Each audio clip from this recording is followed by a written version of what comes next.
Hey guys, it's Luke Yon, and today I am going to be starting a reading vlog for The Familiar by Leigh Bardugo. So I know this video was going up like more than a week after my last video, but I got my wisdom teeth taken out, so I pretty much looked like a chipmunk for a few days, and then I couldn't really talk super well for like long periods of time for about a week, and then I just came back from like a mini vacation, so that's why this video is going up a little bit later than intended, but I thought what better way to, make up for the lost time than to do a reading vlog for one of my most anticipated books of the year, and one that I know a lot of people were excited about and have read and enjoyed as well. So if you're wondering why my copy looks so different than the traditional US cover, which I'll put right here, it's because I actually ordered the Illuminated Special Edition because I liked the US cover. I thought it was cool, but I loved this cover,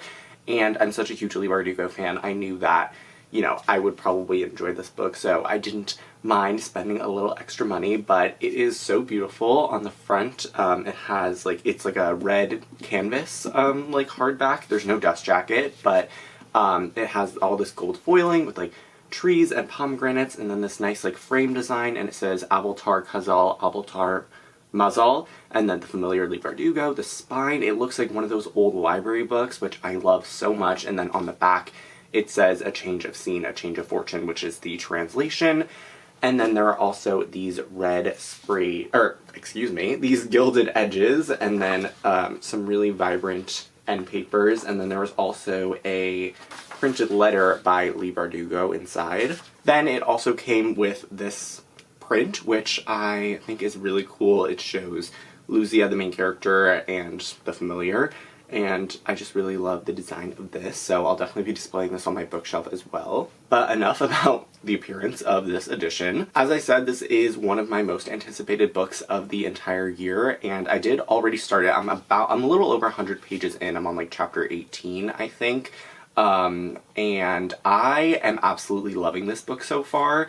I knew I would enjoy it because it's Leigh Bardugo. I've never really disliked any of her books. I mean, the Shadow and Bone trilogy is not my favorite, but it was her debut series, and I love Six of Crows, I love the King of Scars duology, really enjoy Ninth House, and I've just enjoyed a lot of her books. Wonder Woman Warbringer was another one, so I knew that I would enjoy this one, but I didn't really know too much about it except that it was set in Spain in the late 16th century, I believe, and that it was magical and historical, and that's pretty much all I knew, and I was kind of sold on that. Again, that combined with just Leigh Bardugo's name in general was enough to encourage me to read this book, and so I went in with not a ton of expectations, especially since I did not know anybody who had read this book so far, so I just really didn't know what to expect, and I am loving it so far. So this video will have spoilers in it, so just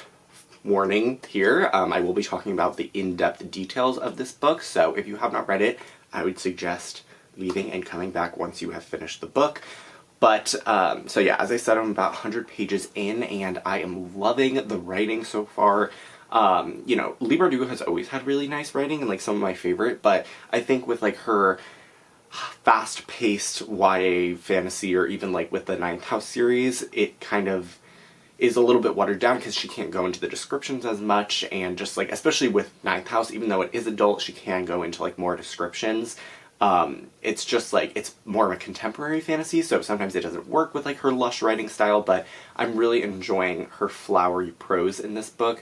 I think it works great with the setting and the time period. So far, what has happened was, in the beginning, we were kind of just getting introduced to Luzia, I think is how you say it. I'm not 100% sure, but she is a scullion, so she works for this woman named Doña Valentina, and Valentina's husband, and she has a secret magical power. She speaks this language to make these tiny little magic things. It's not huge, she can't control tornadoes or whatever. She can just unbake bread or unburned bread. She can like do tiny things. So that was a really cool thing. I think a lot of the time when you read books about people that have like secret magical powers, it's like they can just create infernos, or they can make a tsunami, or just something like that. But I like that it's tiny things, and that it also has to do a lot with her culture, which I thought was interesting. She is Jewish, which she obviously has to hide in Spain because of the Inquisition and all of that. So basically she meets Santangel, the familiar, and he, or the Scorpion is what they call him also, which is why there's a scorpion on the US edition. And then Victor, who like Santangel is basically a slave for. He's like the luckiest man in Madrid. He encourages Lucia to enter this tournament for the king, to like have a king's champion who can do magic and blah blah blah, because obviously at this time in Spain and in Europe in general there's a lot of talk about like religion and magic and alchemy and all that sort of stuff, which I just thought is, I feel like is such an interesting time period that is not focused on a ton in historical fiction. So I'm definitely enjoying just the fact that Leigh Bardugo decided to delve into this period, and especially in Spain, because that was such an epicenter for all of these conversations, and of course the Inquisition and everything.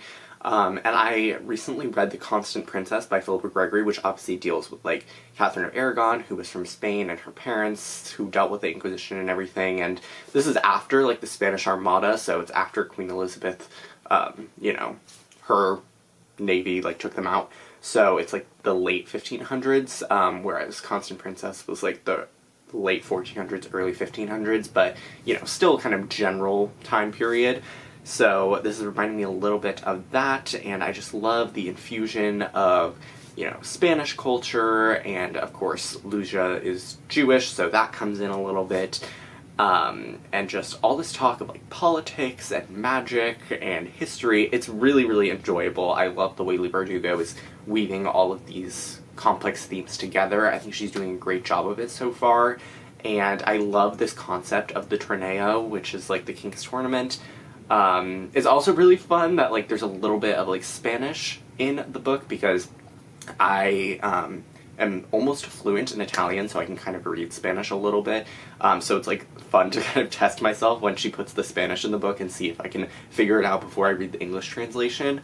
So that's really cool as well. But I'm just really loving it so far. There's not like a ton to say because the book is, I don't expect it to have a ton of like complex plots, but I just know that it has to deal with the tournament thus far, and I'm really enjoying Lucia's magic. I need to figure out how to say her name because I don't want to say it improperly this entire time, but so I'll look up the pronunciation for that. But I'm just loving pretty much everything about this book so far. I have zero complaints. I think just it's so whimsical and magical. I love like the different POVs. We of course get Lucia's, but then we also get Santangel's at points. We got Doña Valentina's as well.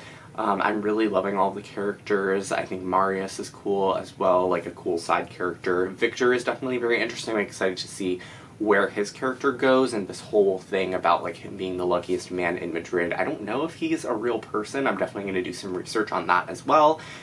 And I really like Lucia's aunt as well. I think she's super interesting, and I just want to definitely get further into the book. I want to see what this tornado is going to look like, and I want to, right now something crazy just happened to Lucia. I was like, I got to the scene where Santangel like accidentally injures her. It was a little bit confusing, but we'll see what happens after that. And Victor is definitely a very interesting personality. We'll see what happens with him, but I can't wait to continue. I feel like this will definitely be one of my favorite books of the year if it continues on this road. It's not short, but it's less than 400 pages, which for Leigh Bardugo is pretty short, so I definitely think I can finish it in the next couple of days. It is Tuesday right now, it's about 10:30, so I'm gonna try to get to page 200 today. I am going to hang out with my friends later today, so I'm not sure how much I'm going to read today, and tomorrow I'm actually going with my mom into the city to see Wicked on Broadway, which is going to be really fun. I've never been on to a Broadway show, and Wicked is something I've always wanted to see since I was a little kid, so I'm super excited about that. But the rest of my week is pretty clear, so we'll see how long it takes me to read this book. But I do kind of want to take my time with it. The chapters are pretty short, so it's super easy to fly through, but I want to definitely savor the experience. So yeah, I'm super excited to continue on with the book, and I will check back in once I have some more updates. Okay, hey guys, so I know you're seeing this like right after the last clip, but it's actually been like 48 hours since I filmed anything. Not because I haven't read, but just because literally right after I filmed that clip, we're just dealing with like car issues, so it's been very stressful and like a big headache. And then yesterday I was in the city with my mom, we went to see Wicked, and then I was pretty much out of commission the entire day, but I did read a lot on the train to and from the city, and then while we were just in the theater waiting for the show to start. So I do have a reading update. Also, if you've noticed, I am going to try this vlog to like mix up my filming angles and locations, because whenever I'm editing my vlogs I realize that I literally just stand in the exact same place and it's always in my room when I'm giving updates, so I'm going to try to mix it up a little. But I am on page 236 of The Familiar, so I'm on chapter 35, and I'm going to put the book down just because it's so beautiful. I don't want to like rub off any gold foiling. I don't even know if that's possible on a canvas hardcover, but I don't want to find out. And I don't know if I'm gonna do this reading vlog in the way I do my others, where I kind of like recap the sections that I've read in entirety, because this is not really like one of those books where there's like a ton happening. There is a lot of stuff happening, but it's more just like, I don't know, it feels less like a super fast-paced YA book, which is what I usually review. So I'm gonna kind of just talk about like the things that I remember most and that I like want to actually discuss. So in the last like 150 pages, we did get the start of the tournament, which I thought was really interesting. There's 3 trials. It's like proof of your power and then like purity of it. It's like a little bit confusing. I don't remember the 3 like actually like parameters of the trials, but so far I've read about the first 2. And the first one was really interesting. We kind of get to see Lucia's agency a lot more, because she has like these other competitors and she was kind of outperformed by another one of the competitors. So she really brings her A game, which I thought was really interesting and a good turning point for her character. It kind of shows what she has been hiding under, like the facade that she's been hiding under when she was a scullion, because she's obviously had to like keep that at bay and just be very subservient to Doña Valentina and Don Marius. So I thought that was interesting, and it really shows the other characters like Santangel and Victor and Valentina and Juanit, like who she really is, and what she's capable of. And of course it showed like the people judging the tournament, her like true powers and like what she can really do with them. So I thought that was really interesting. And then the second tournament was a little bit confusing. It was kind of like there was like a play, but then it ended up being a little bit real, and then there was people were injured. I will say like my one complaint about this book is like I feel like the other competitors are not focused on in a way that I like really care about them. We did get some of like a snippet of a conversation between Lucia and some like one of the other competitors, or like a couple of them, which I thought was definitely needed. So I'm hoping to see a little bit more from the other people in the tournament, just to learn more about them and empathize or sympathize with them a little bit more. There's one that I'm like for blanking on his name right now, but he is like in a relationship with his like mistress, and there's just like a lot of complexity to that situation, and he like has to win this tournament in order to get away from her. And we also had like our first real scene between like Lucia and Santangel. We obviously had the scene with like the pomegranate, which I thought was really interesting, because of course like pomegranates are a big motif in this book, it seems. And they also had the scene where she's like getting ready for bed, and he tells her the story of his connection to Don Victor and how they are intertwined and why Santangel doesn't age and all of that sort of stuff. There's definitely more to his past and why he's called the Scorpion or the Familiar or whatever, and his powers. So I'm intrigued to find out what happens with that and how the rest of that story begins to unfold. And my only other complaint with the book so far, I still think it's probably going to get like at least 4.5 stars, if not 5. But I think my only other complaint is the perspectives. Like, it sometimes feels a little bit distant, which I get. Like, you'll be in the like close third person with one of the characters, but then it'll zoom out and be like an omniscient narrator for like a couple of paragraphs. And the book started with that. It was like, maybe if the bread didn't burn, blah blah blah. So we do get interjections of some sort of all-knowing narrator who like is aware of the future and everything. But I wish it was incorporated a little bit better, because it feels a little bit jarring sometimes. And also, like, I do enjoy that we're getting perspectives other than Lucia's, because I thought that she would be the sole narrator, but I like that we're getting little snippets, or like interstitial scenes from other characters besides her and San Miguel. Like, we get Doña Valentina and even some other competitors. And there was also even a little, like, short scene from the king's point of view, which I definitely want to see more of. And I'm just, other than like those like minor issues, I'm still really loving the book. Like, I love the writing so much. I think it's so lyrical, and I just love the way that Leigh Bardugo is like constructing this world and this magic system, where there's like these tiny little like magical things, but then there's also like a larger scope to it that even our main characters are not entirely aware of. I like all the mystery in the book, and I just love all the history that's incorporated. There's a lot about language, which I find fascinating, and just different cultures, and religion is a huge piece of this, which I said in the last clip. And yeah, it's just, I am really, really loving this book. I'm definitely taking it slower just because it is dense at times, but it's still a really fun fantasy adventure, and I like the way that it's kind of like an alternate history where you can kind of see like what would have happened during this period if there was magic, if there was a tournament to be the king's champion and to be his like sorcerer. So I'm really loving that, and I'm just loving the location and the, you know, all the stuff about language and history. It's like exactly my cup of tea. It's right up my alley. So I'm really having fun with that, and I can't wait to see where the story goes, like what direction it's gonna take. Also, there was a scene with like Teoda, I think is how you pronounce her name, where there's like weird things happening where like there are people trying to kill like some of the competitors. Like there was a scorpion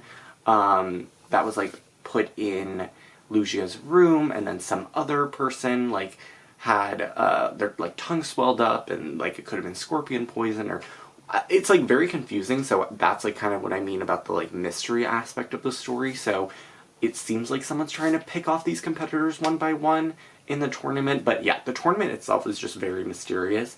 So I want to kind of peel back those layers a little bit, and especially since the book is pretty short. But I definitely commend Leigh Bardugo for, even though the book is like, you know, less than 400 pages, which is rare for her, that she is able to really create this large scope and this big world with all of these different characters and circumstances and like all of these like intricate plot lines. So I'm really just, I'm compelled to like keep on reading and see how things are going to take off from like where I am, because definitely a very dramatic moment in the story. So yeah, we still have the third trial of the tournament, and I'm going to commit to memory what they were all like titled, because like it's like, you know, when something's like kind of in your brain but it's like a little bit foggy, that's like the titles of the tournaments right now, or like the trials in the tournaments. But I'm sure there'll be like a little recap before the third trial, so we'll see how that ends up, and we'll see how the characters develop. I'm really interested in all of them still,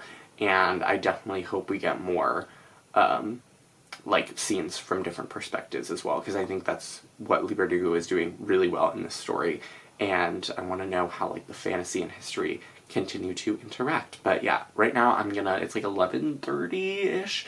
I have to take my mom to the train, and then I'm probably going to hang out with my friend a little bit and get lunch, and then I'll read a little bit more and check back in once I probably lose my marbles from some plot twist that I'm sure is impending.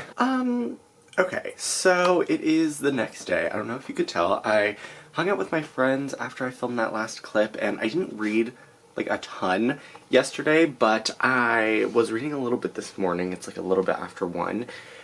And I'm close to 300 pages in, so the second, or the third, like, trial, I guess, happened. It's a little bit unclear. I kind of left off at a very, climactic part, even though there's, like, 75 pages left in the book. But, I guess Fortune Donade, who was the guy that was, like, in a romantic affair with Doña Beatrice, who is also, like, there to help him through the tournament. It's kind of confusing, but he tricked Lucia into, like, being his ally, and then he betrayed her, like, right after in this final tournament with this, like, church and this temple with a cross, and it was very dramatic, but definitely very well written as well. I do enjoy Leigh Bardugo's, like, action scenes, and I think they're well written in this book as well, and just very cool with, like, the settings and everything, so I like what she's choosing to do there. But it is also, just, like, very shocking. Like, I was not expecting Fortune to be, like, the bad guy of the story, especially since there are some clearly outlined villains. Like, of course, in the beginning, Doña Valentina was, like, evil, and then Victor, and then obviously, like, Perez and the King, so it's kind of confusing. Of course, there's still 75 pages left in the book, so I have to finish it, and also figure out, like, what this tournament was really for, because I feel like there's more to it than what we've learned so far. So, I'm gonna figure that out, but I really have nothing to do today, which is good because I have had some very jam-packed, stressful days recently, so I'm glad to just be able to sit down and relax today and read the rest of my book. I'm definitely gonna finish it today. I have way too much momentum to stop here, so, and there's also, like, what, you know, 11 hours left in the day, so I think I will be able to finish 75 pages in that amount of time. But yeah, I just thought I would, like, pop in here because that was definitely very shocking, and I wanted to get, like, my immediate reaction to that because I literally just read that. Apart from that, not much has really happened. He was also the reason for Toyota and Gracia's, like, issues. It's a little bit confusing. There's just, like, a lot of characters in here, and as I said in the last clip, it's kind of different to differentiate between the different competitors, but he was kind of, like, behind some of the weird attacks and, like, the accusations that, like, that one girl was heretical, so it's very complex, but he's kind of been using illusions to get by certain things, so Lucia's definitely, like, trying to, you know, figure things out, and she just ran off with Santangel to figure things out and, I guess, resolve this issue, so we'll see what happens from there, but yeah, the rest of the day I'm gonna be hanging out, and I'm definitely gonna jump back in the book, but I just need to pop in and discuss that, because it was very unexpected. Okay, yes, I am sitting on the floor next to my bed. This is just the part of my room that has the most sunlight without me putting my camera on a tripod, but I am like 340-ish pages into The Familiar, and we're getting, like, some more information about this whole situation. Like, we learned a little bit more about Santangel and his, like, how he's bound to Victor, and now Victor wants to bind Lucia to him as well, and, like, force her to go to Rome and take communion and all that sort of stuff, and basically, like, performatively convert her, or, like, you know, prove that she is not a heretic, in the eyes of the Spanish government, and so we also, at this point, Lucia was, like, in, captivity. She was, like, she was involved in the Inquisition, she was being interrogated, and she actually got waterboarded during her interrogation, which was very intense, and she kind of, like, made a confession. She said that her miracles were just, like, sleight of hand, so, like, all illusions, so she's kind of trying to get out of it through that, but then she also finds out that Toyota is in the cell as well, and that she's actually a full-grown woman in a child's body, and that she had a romance with Fortune, and now Toyota and her brother are, like, in trouble, and, you know, directly involved in this Inquisition, and Ovidio helps get Lugia and Teodo out, and Lugia performs like some sort of magic to help them escape, and then they get confronted by these guards, and Ovidio tries to like act as if he is bringing them into the prison as like a woman with her daughter going in to visit their husband and father. So, but it doesn't end up working, and Lugia and Teodo run off. The last we see from them is Lugia getting like knocked out, and then and Ovidio ends up dying from a sword through the chest. So it's getting very, very intense. We're definitely approaching the climax. I thought the climax was like the third trial of the tornado, but it seems as if things are just picking up quite rapidly. So I don't know what time it is. I don't even know where my phone is at the moment, but I am definitely going to continue reading. Again, I only have like 40 pages left in the book, so I'm on chapter 50, and we will see what happens. I really have like no predictions. My one complaint about this book is that I don't think things are explained very well, or like they'll be explained and then kind of just like vanish and they're not really brought up again. So I think like the revealing of information is a little bit off, and also just the way it's presented is a little murky sometimes. Oh, also Juanita died. That was something that happened. Lugia's aunt, she was like approached by these people. She was like on her way to Toledo, I think, or she was going to some Greek island or something, and then these people who I guess were working for the Spanish government were like, we have to arrest you, blah blah blah, and then she ended up tricking one of them into like jumping off this bridge with her, and so she and the guy die, and then Valentina tries to convince her husband to try to find a way to help Lugia and get her out of captivity, but then like he doesn't want to, but she ends up sending a rosemary sprig to the prison and sending her like new clothing and all of that sort of stuff to try to just do anything she can. I'm enjoying Donna Valentina's character arc. I think she's an interesting person, so I hope we get a little bit more from her before the end of the story, and I definitely want to know how like the relationship between Santangel and Lugia will continue and eventually wrap up. And how, like, I feel like there's a lot left in this book, so we'll see how Leigh Bardugo, like, ties it all together. But I don't know, like, what's going to happen with Victor. There's a lot of drama there between him and Santangel, and now him wanting to bind Lugia to him as well. So we'll see what ends up going down with that. Overall, though, I am really enjoying the book. I think it's definitely going to get a 4.5 out of 5 stars. My minor complaints are just very minor. I'm sure things by the end of the book will wrap up, and also could just be a me thing, like me not paying enough attention to the story. I think this is definitely one that will be much better on reread, so I do plan to do that eventually. And I think that's true with a lot of Leigh Bardugo books. And another thing with Leigh Bardugo books is that they're not, like, things in them are not explained very well, especially, like, political machinations and, like, interpersonal like, secrets. Like, when those are revealed, it's not always clear the first time you read them, at least for me.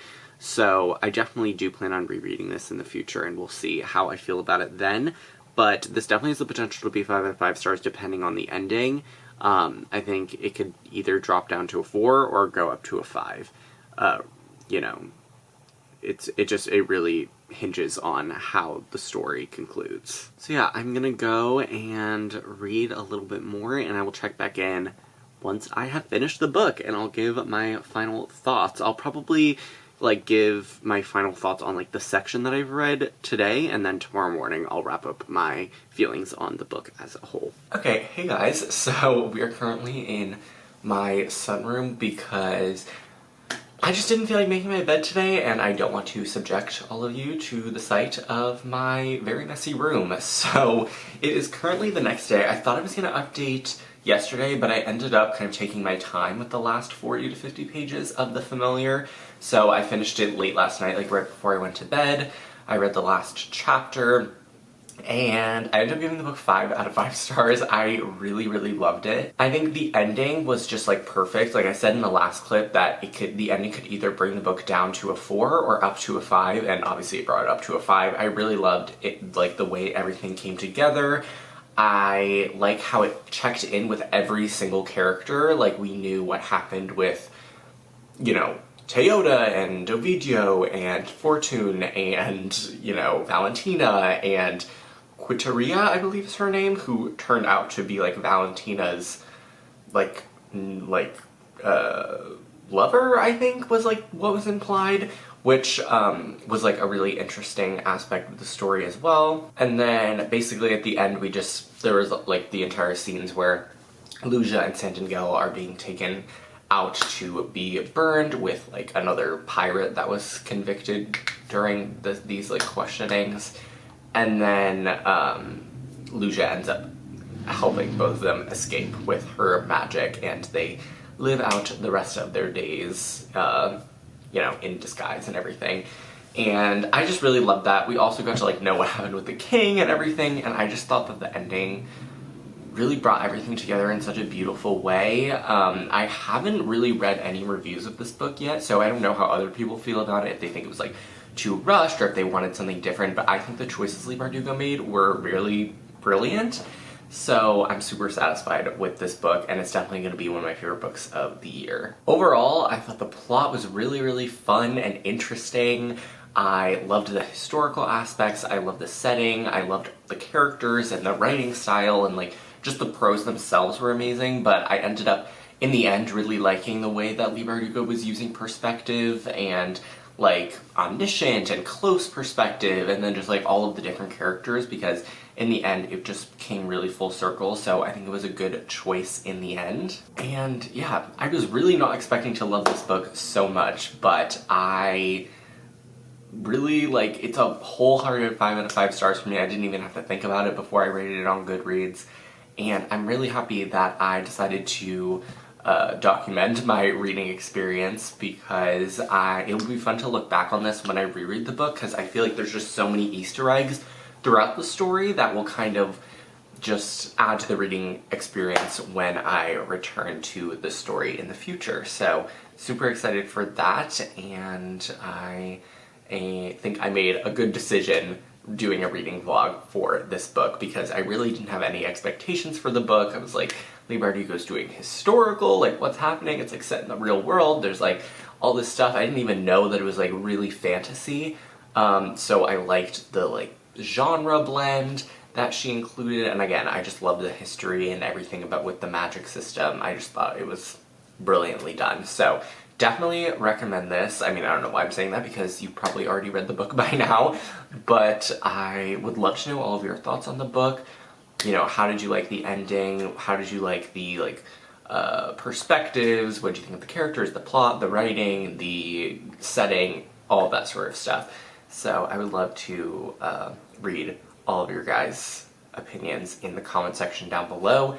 But that is the end of this video. Thank you all so much for watching. I will have all of my social media links in the description box, and I'll see you soon for a new video. Bye!